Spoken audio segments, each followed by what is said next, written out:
Pertama kali hubungannya Nabi Adam kalian Allah Subhanahu wa Ta'ala ini hubungan mengajarkan nama sesuatu. Jadi sampean jangan pakai teori modern bahwa apa artinya sebuah nama. Nama itu penting sekali. Sekali penamaan itu salah berarti Anda menstatuskan secara salah, dan itu berakibat fatal. Jadi semua kesalahan manusia mulai periode syirik mensekutukan Allah itu karena kesalahan menyebut apa? Nama. Ini penting kalau aturaken. Jadi misalnya orang Arab itu ada batu tertentu yang dipahat disebut manat. Manat itu dari kosakata manan, pemberi. Yang satu disebut uzza, sesuatu yang aziz, yang agung. Sehingga akhirnya diperagungkan. Coba kalau misalnya manat dan lata itu ketemu orang Lasem, terus ditanyakan, ini batu apa ini? Dari Purwodadi apa dari Mojokerto, yang mahat siapa? Ini irungnya ndak pas, ini matanya kok agak picek. Andekan distatuskan seperti itu, kira-kira disembah apa enggak? Enggak. Iki pas pembuatan ini pate protol terus digenti. Sehingga setiap kemusyrikan itu semua para nabi ngendikan inhiya illa asmaun sammaitumuha antum wa aba'ukum ma anzalallahu biha min sultan. Sebagian ayat ma anzalallahu biha min sultan, bahwa kesalahan-kesalahan yang kamu timbulkan itu karena kamu kesalahan bikin nama. Makanya status itu penting. Nanti sampean tahu pentingnya yang saya katakan ini. Nanti setelah sampean mati nanti mesti nyari saya karena kenangan ngaji ini Mas Atabik itu mas saya, beliau seorang dokter, tapi saya tidak akan bilang dia dokter atau dosen, karena nanti anak cucunya inginnya jadi dosen. Tapi kalau saya menstatuskan dia turunan Mbah Sambu, babe wong alim, wah anak putune arah alim isin, dan di status no pegawai negeri dosen, wah anak putune golek duit pikirannya kan. Karena status itu mengilhami, apa status itu, karena itu yang dikenalkan. Makanya ini penting. Fir'aun ketika dianggap sebagai Tuhan itu karena dia berhasil menamakan dirinya orang yang nggak pernah sakit, dan dia penguasa. Penguasa itu artinya apa? Dia memimpin sekian orang, akhirnya dianggap Tuhan. Tapi ketika debat terbuka sama Nabi Musa, pertama kata Fir'aun, wama Rabbul Alamin, lalu Tuhan kamu itu siapa? Kata Musa, yang menuhani langit dan bumi. Fir'aun masih bisa berargumentasi, setahu saya di bumi Tuhan hanya saya. Soal kemungkinan Tuhan Anda di langit, terus Fir'aun nyuruh Haman, ya Haman ibnili sorhal la'ali abluhul asbab as-samawati fa'attali'a ila ilahi Musa. Tapi kalau itu dibuktikan nanti Musa pasti kalah, karena kalau Fir'aun naik ke langit pasti gak melihat Tuhan. Wong yang Nabi saja gak melihat, apalagi Fir'aun, pasti dia bilang gak ada. Tapi apa yang bisa mengalahkan Fir'aun adalah argumentasi status. Kata Musa, Rabbukum wa Rabbu abaikumul awalin, yang nuhani nenek moyang kamu. Artinya kalau Fir'aun Tuhan itu berarti Tuhan balita, karena mbah-mbahnya dulu tanpa Tuhan, karena Tuhannya lahir terlambat. Akhirnya Fir'aun saat itu juga para pengikut Fir'aun langsung menjadi mukmin meskipun menyembunyikan imannya. Karena kalau Fir'aun Tuhan berarti mbah-mbahnya tidak punya Tuhan, karena Tuhannya baru dilahirkan kemudian. Artinya gini, andaikan Fir'aun distatuskan al-maulud, orang yang dilahirkan, maka tidak akan ada orang yang menuhankan Fir'aun. Atau Fir'aun dibahasakan wujida ba'da alam yakun, dia ada setelah dulu-dulunya tidak ada. Apapun hebatnya Donald Trump, apapun hebatnya Cleopatra, apa Fir'aun, semuanya itu wujidu ba'da alam yakunu, mereka ada dari tidak ada. Yang seperti ini pasti tidak Tuhan. Makanya Allah mengenalkan manusia itu sederhana supaya tidak pernah jadi Tuhan. Hal ata alal insani khinum minad dahri lam yakun syai'am mazkura. Manusia itu siapa? Ya manusia itu makhluk yang ada dari tidak ada. Dengan status itu nggak mungkin kamu tuhankan. Ini penting saya utarakan. Jadi buah gerakan Allah itu pasti dimulai salah penamaan. Makanya saya kemarin ketika Mbah Mun intaqala ila rafiqil a'la, ketika beliau wafat, saya bilang ke anak-anak Anwar, statuskan Mbah Mun sebagai orang alim, alama, al-faqih, muridnya Sayyid Alawi, muridnya Mbah Zubair. Sekali Anda menstatuskan beliau orang besar, tepaan santri sing mau luhur kepengin ditiru besar tok. Nah niru besar tok terus ana santri mau ita itu tok ngerasa gede repot. Sama, makanya saya nggak pernah. Sebenarnya saya tahu Mas Atabik ini Mas saya itu dosen, saya tahu, tapi saya tidak pernah ngomong dosen.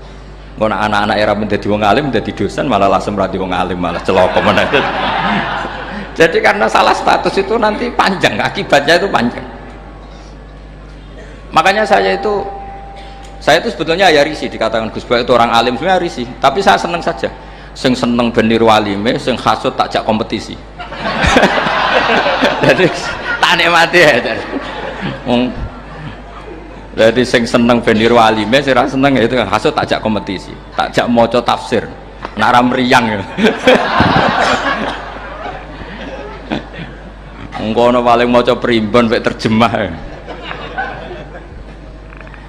Ini penting, jadi itu yang disebut wa'allama adamal asma. Makanya Allah itu mengkritik semua kesalahan manusia dimulai dari salah penamaan.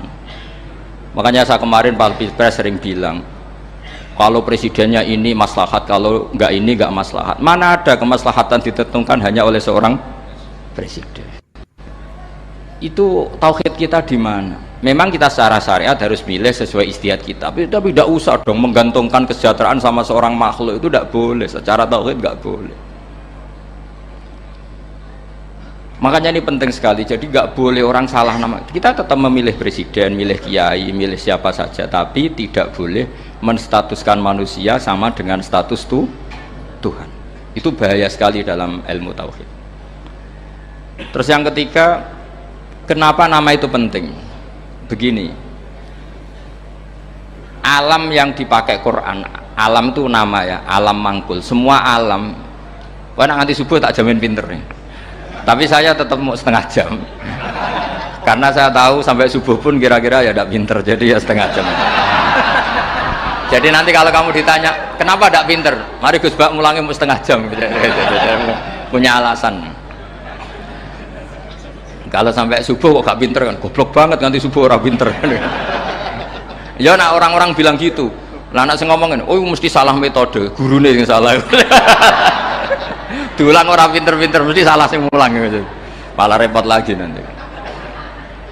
Saya beri satu teori bahwa nama itu penting. Rasulullah itu pernah guyon gini, ini guyon betul, ada di hadis sahih, ada di juz 3 di kitab Bukhari. Allah itu kalau ingin bully, Allah itu suka bully, suka goda orang. Kalau ingin bully orang kafir itu menamakan kekasihnya namanya Muhammad. Makanya Nabi pernah guyon, ala ta'jabuna kaifa yasrifu wa an lisatma quraisin wa la'nahu. Kenapa Anda nggak pernah berpikir bahwa Allah begitu mencintai saya sampai bikin nama untuk saya itu nama yang membingungkan semua orang kafir? Karena kalau Abu Jahal nyari Muhammad mana, itu kalau kamu tahu bahasa Arab berarti artinya kan orang terpuji mana, padahal Abu Jahal itu menghindari kata orang terpuji, jadi bingung dia. Muhammad kamu jancok, coba kamu terjemah, wahai orang terpuji kamu, itu kan kacau semua. Makanya Allah itu suka bully. Jadi kata Nabi Muhammad, kamu tahu betapa Allah itu mencintai saya dan bikin bingung orang-orang yang menghujat saya, karena mereka kalau menghujat saya tetap menamai Muhammad. Itu coba kalau kamu tahu bahasa Arab, makna Muhammad orang yang berarti kira-kira kalau Abu Jahal Misa itu jancok kamu Muhammad, berarti artinya apa? Wahai orang terpuji kamu jancok. Ini kalimat yang kacau kan. Akhirnya Abu Jahal pinter, kalau nyari Muhammad bilang gitu, ya mudhammam, ainal mudhammam. Makanya kata Nabi, yastamuna mudhammaman wa yal'aununa mudhammaman wa ana Muhammad. Akhirnya Abu Jahal kalau nyari Muhammad, ainal mudhammam, mana orang yang tercela. Akhirnya orang-orang tanya, mudhammam itu siapa? Muhammad itu loh. Akhirnya dia keliru lagi, ya Muhammad itu loh. Akhirnya ya bilang Muhammad lagi. Jadi kayak apa? Makanya itu saya mangkal kalau sama orang dan anaknya kiai jenenge Agus, karena ya tetap diceluk Gus. Karena ya Saya itu punya teman itu gak Gus, manggilnya bukan main sama anaknya Kiai. Dia punya cita-cita anaknya nanti dinamai hanya Agus saja, supaya semuanya manggil Gus. Terus nanti yang hasut ya bilang dus lah ya. Kayak kemarin pas pilpres itu macam-macam. Tapi ini penting saya utarakan, jadi nama itu nggak boleh salah, status juga nggak boleh salah. Makanya saya ingin misalnya anaknya Kiai kok jadi pejabat, ya sudahlah, jabat itu. Saya betul, saya sampai sekarang dengan Gus Yasin itu ya tetap nyucup. Saya bilang ini putra guru saya, ini Gus saya. Saya tidak pernah membahasakan beliau wakil gubernur. Bahayanya nanti suatu saat, oh ini mantan, kan repot. Jadi ini penting, status itu penting. Orang sekali salah status itu bahaya, ke depan itu bahaya sekali. Karena tadi saya bilang, tadi misalnya banyak kan anaknya orang-orang alim alamah, terus anak cucunya jadi dosen atau jadi doktor gitu. Terus ini yang jadi status.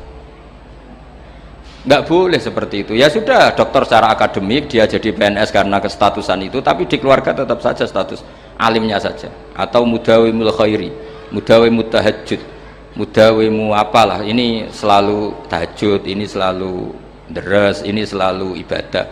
Sehingga anak cucu kita ya kenangannya itu.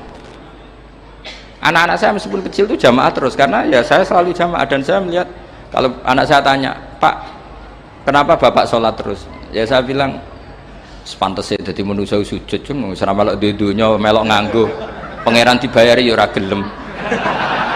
Kata saya gitu, wong nganggo mewong ya bayar, lagi nganggo bumine pangeran ra bayar wis anggap aja sujud itu bayar, kata saya gitu. Sehingga merasa sujud itu satu identitas.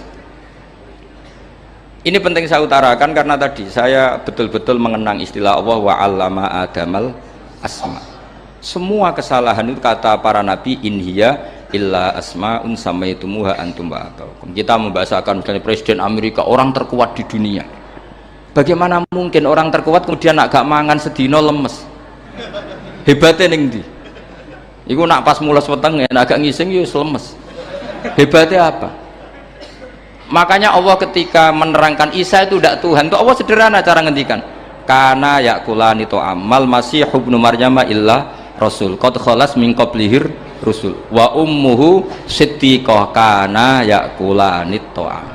Artinya kalau Isa itu tidak mangan ya lemes, nak keluarkan ya kudu ngising. Lalu terus mbok sembah itu terus piye? Jadi gak kebayang seorang Tuhan kemudian kalau gak makan tuh lemes. Berarti statusnya Isa apa? Orang yang lemes kalau tidak makan. Terus kamu Tuhan kan? Aneh gak? Aneh. Jadi andaikan manusia dengan status yang diterapkan Allah, yang distatuskan Allah, itu pasti tidak ada yang salah. Karena yakulanit